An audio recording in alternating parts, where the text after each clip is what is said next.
এই ঝুম বৃষ্টিতে দোয়া ওঠা গরম ভাতের সাথে এমন পাঁচমিশালি ছোটো মাছের চচ্চড়ি না খেলে কিন্তু চরম মিস করবেন। কিন্তু ছোটো মাছ রান্না করতে গেলে কি ভেঙে কাটার ছড়াছড়ি হয়ে যায়, তাহলে গ্যারান্টি দিচ্ছি আজকের পর থেকে আপনার রান্নার একটা মাছও আর ভাঙবে না।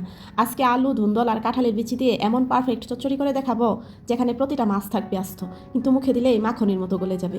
সাথে থাকছে মাছ না ভাঙার সেই গোপন ট্রিক্স। এক সেকেন্ডও স্কিপ না করে পুরো ভিডিওটি দেখতে থাকুন। এই তো রান্নার জন্য আমি নিয়েছি একটি বড় আলু, দুইটা দুন্দল ও কয়েকটা কাঁঠালের বিচি। এগুলো খুব ভালো করে কেটে ধুয়ে পরিষ্কার করে নিয়েছি।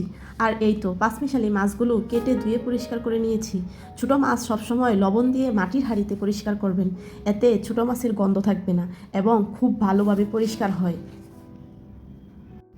এখন একটি প্যান নিয়ে প্রথমে দিব কাটা সবজিগুলো, তারপর দিব 1 কাপ পেঁয়াজ কুচি ও সামান্য পরিমাণ রসুন কুচি।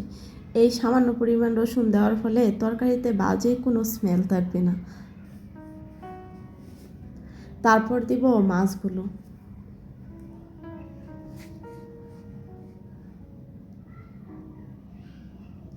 এখন একে একে মশলাগুলো দিয়ে দিব। 1 চা চামচ মরিচ গুঁড়ো, হাফ চা চামচ হলুদ গুঁড়ো, 1 চা চামচ ধনিয়া গুঁড়ো, স্বাদ মতো লবণ,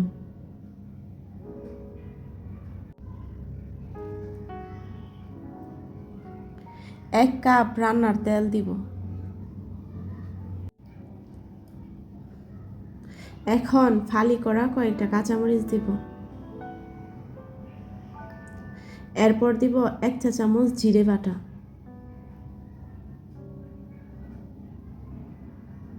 ছোটো মাছের আসল স্বাদ লুকিয়ে আছে মাখানোর ওপর। আলতো হাতে মশলাগুলো মাছ আর সবজির গায়ে মেখে নিতে হবে। বেশি জোরে মাখলে কিন্তু ছোটো মাছ ভেঙে যেতে পারে।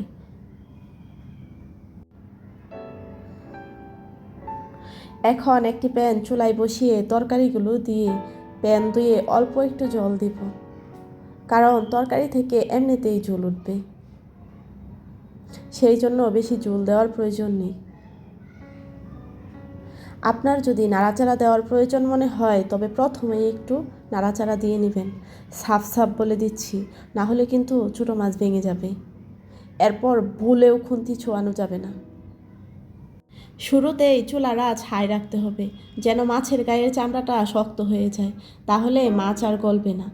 আর একদম শেষে লো আঁচে চচ্চড়ি করে নিতে হবে। এইভাবে রেসিপিটি আপনার হাতে কেউ একবার খেলে সারা জীবন মনে রাখবে। ব্যাস, তৈরি হয়ে গেল আমাদের এই ঝুম বৃষ্টির দুপুরে সেরা আয়োজন, পাঁচমিশালি ছোটো মাছের ঝাল চচ্চড়ি। আর আপনাদের যে গ্যারান্টি দিয়েছিলাম, দেখুন প্রতিটা ছোটো মাছ কিন্তু একদম আস্ত আর পারফেক্ট আছে, একটা মাছও কিন্তু ভেঙে যায়নি। রেসিপিটি কেমন লাগলো অবশ্যই কমেন্ট করে জানাবেন। ভালো লাগলে এখন ওই ভিডিওটিতে একটি লাইক দিন আর চ্যানেলটি সাবস্ক্রাইব করে আমার সাথেই থাকুন। আজ এখানেই বিদায় নিচ্ছি, সবাই ভালো থাকবেন। আল্লাহ হাফেজ।